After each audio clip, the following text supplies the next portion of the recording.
Welcome back to Lafayette Returns, an historic Rockford podcast released monthly leading up to Lafayette Day at Rockford, Monday, July 28th, 2025.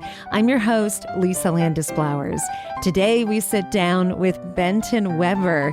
Benton is a civil engineer and local historian and serves on the planning committee for the bicentennial celebration of Lafayette's visit to Lancaster and Western Chester counties.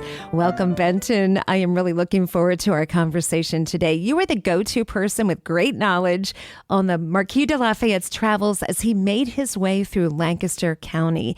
Can you walk us through what we know of his travels, July 1825? Sure. Yeah, Lisa, and thank you for inviting me this morning. This is a great opportunity to share my passion for local history. Something that I've learned recently, people under 40 years old typically have no idea who the Marquis de Lafayette was, how important he was not only for the founding of our country, but in spreading the ideals of democracy and justice, liberty for many other countries. I mean, establishing it in France during the French Revolution, spreading the idea through documents he wrote, attempting to free slavery in South America. It's just an incredible person to study, and yet here we are. We're not teaching him anymore in the American schools. So this is a great opportunity, this reenactment tour, to celebrate those ideals, to celebrate this man and what his accomplishments were. When the U.S. House Capitol was built in the House of Representatives chamber where the State of the Union address is given, on the left-hand side, you'll see a larger-than-life, full-length portrait painting of George Washington, very prominent. And on the right-hand side, similar size, similar prominence, it's the Marquis de Lafayette. So those two figures were of tremendous celebrity at the time when the Capitol building was built, and even into the early 1800s. So James Monroe was having difficulty at the time with political turmoil and apathy, and kind of sounds like today, you know? But he convinced the Congress to set aside funds and to invite the Marquis de Lafayette to come over for what was called a farewell tour.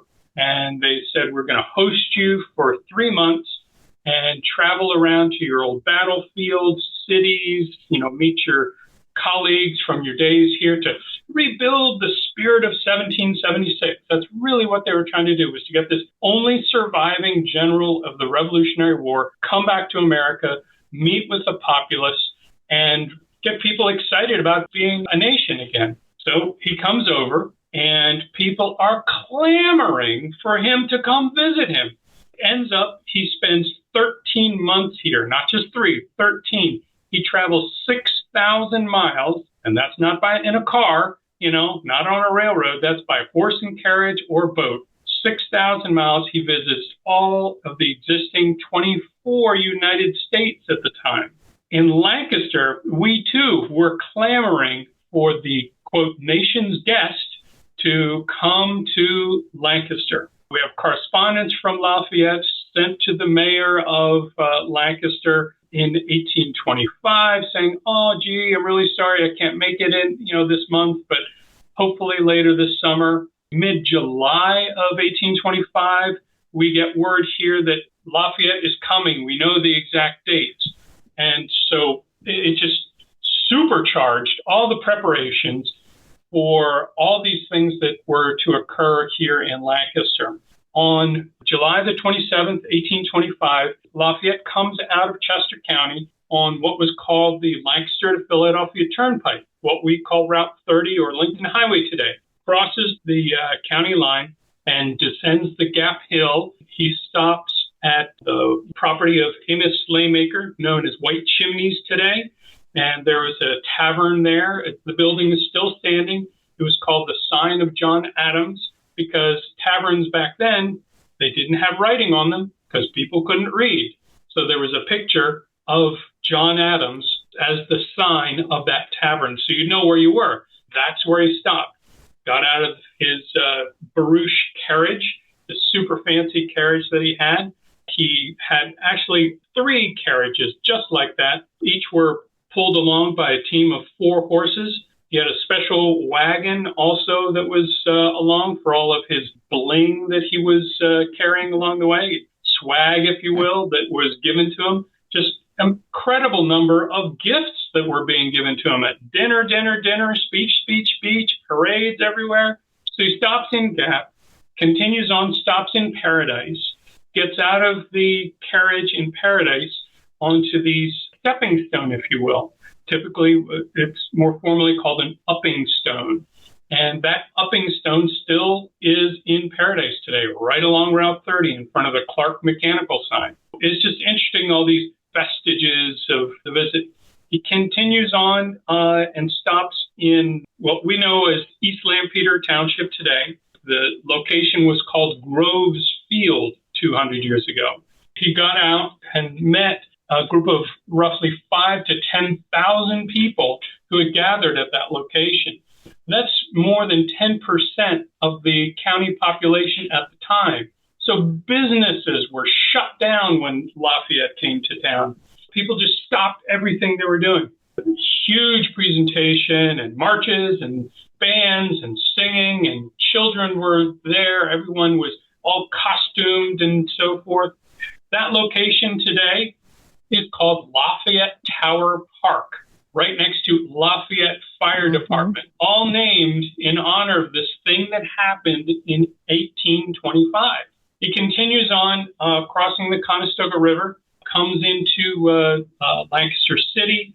There's a massive parade that occurs. He travels all throughout the city. We know exactly what streets he was on because the city adopted an ordinance that said during Lafayette's parade, you must have all of your trash and animals, your carriages, everything has to be pulled off these streets until the parade is over. Now, I don't know if anybody got arrested, but they certainly did spruce up the city quite a bit.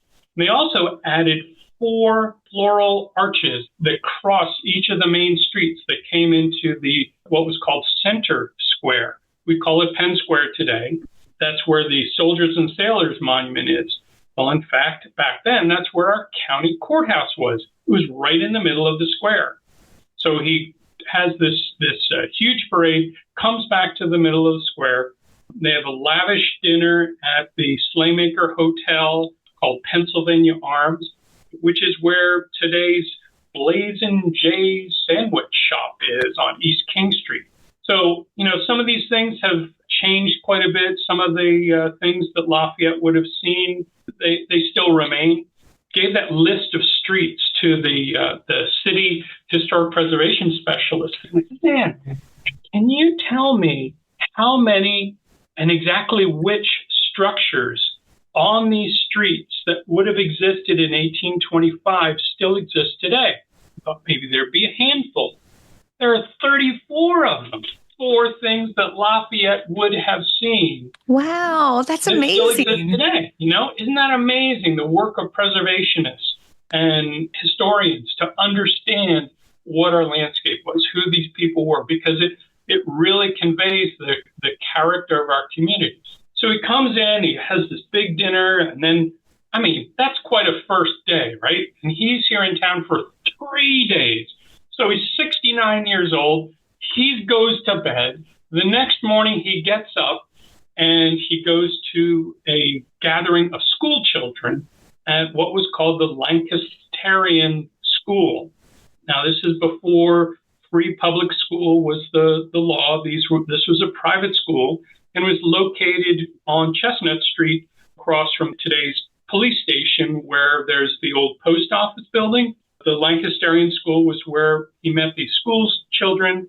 After those presentations, there was a meeting of the clergy of the city. He left there and went to a baptism and visited several other very prominent citizens of the city at the time. And then there was this massive ball in the evening, formal ball in what is the Masonic Hall. The Masonic Hall is on West King Street, very close to Central Market, but it's on West King Street. It's been owned and maintained by the Masons for a long, long time until they moved. Rob Eklund owns it today, and Rob was very kind to let me go up and take some pictures on the inside. Fortunately, there's only one bathroom. The floor really would need some work. There's no ADA. Doubt that there's fire protection, so we really can't do any public events in that space as much as we would love to. And the paintings on the walls and the ceilings are just incredible. But if you had one of these golden tickets, an invitation, you got to go to the ball. Not like Willy Wonka and the Chocolate Factory, but it would probably be just as exciting. And we have one of those invitations still today. On display at Historic Rock Ford, they have this incredible exhibit going on right now. April through October, you can see all these neat old artifacts from Lafayette's visit here to Lancaster. So you have this huge ball, lots of other people that spent time with him. The next morning, Lafayette has to head out very early in the morning to get to Port Deposit, Maryland. So he's got to head due south, basically, through the Buck and so forth. But there was a barrier. There's the Conestoga River. He's planning to head down that way. Everybody knew he was going that way. But just a few days prior to Lafayette's arrival, there was a big rain event, a big storm, and it washed the bridge away. So what do we do here in Lancaster? We make do. And an ad hoc pontoon bridge was created where they pulled all these boats and different things that would float and created a roadway for Lafayette and his 3 barouche carriages, wagon with all of his swag, could make it across the Conestoga and keep going south to Port Deposit.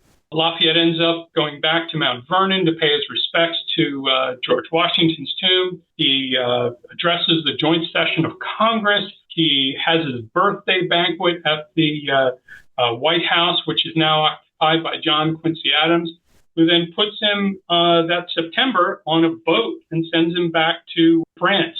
Fast forward almost a decade later, 1834, Lancaster receives news of his death. And the city council approved a motion that they would drape the city council hall, the walls, in black crepe for a period of 6 months, that they would wear black armbands on their left arm for 6 months. And in those 6 months, they would also muffle all the bells and all the church steeples. My word. Yeah. So people were nutty about Lafayette and had this tremendous affinity for the patriots who helped to create our nation. It's really terrific to be able to have these reenactment events that we're doing. Mm-hmm. At nearly every one of those locations, or very close by, we're going to be having events where people get to meet a reenactor. Along those 6,000 miles, 13 months, 24 states, there are all these other events that other cities are putting on. And there's a team of reenactors going around, and on the very day, 200 years later, that one of the dinners, parades, or speeches took place, they're doing it in those cities. We have had so much fun collaborating with all these other cities, with the American Friends of Lafayette Society, talking with local municipalities, with historical societies, with Historic Rock Ford, and pulling these really neat events together. So we've got a website called Lafayette200pa.org, and people can sign up for the events. They can see what's free, what costs money. We have a number of online things that people can, videos and Facebook posts and all kinds of stuff that people can read or watch, and hopefully they can make it to some of these events, because it's gonna be rocking.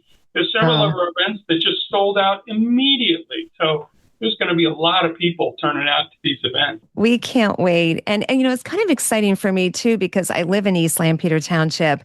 And if you would hear a fire truck go by, it is from the Lafayette Fire Company. And my Landis relatives settled in this area a long time ago in this township. I am sure that some of them would have been at that gathering. I mean, it's so exciting for me to think, the big, Tower Park gathering. I wish that there were pictures from that era. I wish maybe there was more information on who was there. And as you shared, there is a lot we do know, but I'm just imagining that I had a lot of relatives right there watching him. And yeah, that's exciting. Yeah, well, we do have contemporary newspaper sources that list some of the prominent citizens who did attend some of these events. Maybe the transcriptions are 100% accurate of what they said, but, flowery language was the thing of the day. And so oh, yeah. I don't think we have any contemporary illustrations, but we have our planning committee put together a marvelous booklet with local artists who have reimagined what those scenes might have looked like. And it's just a beautiful thing. I can't wait to get my paws on the yes. 2 copies that I've ordered. That'll be for sale. Yeah, I know we're going to have that too at the Historic Rockford event. They'll be for sale. They're worth 3 times the amount of money that we're charging for. We just want to get them into people's hands. I'm curious, is there a piece of local Lancaster history, Lafayette history, that maybe you uncovered that maybe you did not know or were surprised by in connection with his visit? Well, I guess as I continued my research, every single page that I got into, new piece of information, I just would always test it out of, does it make sense? Does it fit with the rest of the timeline that we have? Some things you'd only have a singular source, so you sort of have to wonder, was this exactly 100% accurate? You just don't really know, but it's very charming. And that's one of the parts about that crossing on a pontoon bridge. We only have one source that says that indeed happens, but it's too good of a story not to include. Oh, it's a great story. If somebody can prove to me that that's false, I will be glad to be corrected. That's the only way we learn, right? Right, exactly. I am having tons of fun on the Facebook page that we have called Lafayette is Coming. Tell us about that, because we want to connect with you too, and I know we're directing everybody to that main website. The Facebook page, Lafayette is Coming, we're going to be having some of our event information shown there in social media, have lots and lots and lots of postings of videos that have been done, webinars, speeches, facts that we've learned, we've uncovered. The series I have going right now on that Facebook page is What Did Lafayette See? Following in the footsteps from Gap through Paradise, through Lampeter Township. It wasn't East or West Lampeter, it was Lampeter Township back in 1825. So, what did Lafayette see along the way? And this is along the same lines as what Suzanne Stallings put together for me in the city, is what buildings still exist today that Lafayette would have seen. And it's surprising, as you go along this path, to then see pictures or illustrations, maps of what stood at the time in 1825, and then to try to recreate it with kind of a then and now image. So there's some things that are very well known, like the Revere Tavern, because that was a dinner theater restaurant for a long time. So people enjoyed that. There's the White Chimneys has been a historical landmark for many, many years. So that's really great. But then there's some other homes that are a little more modest that still convey the character of our community. It really gives you a sense of history. And then pulling together all these stories about these buildings with what records we have from the Historic Preservation Trust or from Lancaster History or from the archives of Lancaster newspapers. It's just a marvelous sort of sleuthing effort to figure out what's up with all these buildings, and try to paint a picture of what Lafayette would have seen, of what our county was like 200 years ago. Oh, but we can't wait. And we will check that out. We will connect there. How about Benton connecting with you? I know you love to connect through history. You've given some presentations where we can connect, we can learn. Where is the best place to go to connect with you? Website, Facebook? Yeah, I do have a Facebook presence. I have a lot of my then and now images and posts there, and also a lot of my work with the Manham Township Historical Society, where I'm president, also Lancaster Township. I work for Lancaster Township. I'm the municipal engineer. Township supervisors have encouraged me to be telling our municipality's history, to describe things here. And I do that on a very regular basis. And then also Grave Concern. That's another organization I've been involved in that cares for and builds awareness of local cemeteries and graveyards, because some of them just get overgrown, forgotten. It's a real shame, but we try to take a position of trying to be advocates for these places of our heritage. Grave Concern asked me to come in and be a speaker next month, and I'm calling it Knowing Where the Bodies Are. That's great. Get involved. There's so much to learn and so fun. And Benton, thank you so much for sharing your wealth of knowledge on Lafayette's visit to Lancaster and so much more. We will see you and Lafayette in July. I hope so. Looking forward to it. Toodaloo. Tune in next month for a brand new episode as we prepare for Lafayette's visit. For more information on Rockford's Lafayette Day, visit historicrockford.org/special-events. For information on what's happening across Lancaster and Western Chester counties, go to Lafayette200pa.org. I'm Lisa Landis Flowers. Thank you so much for listening.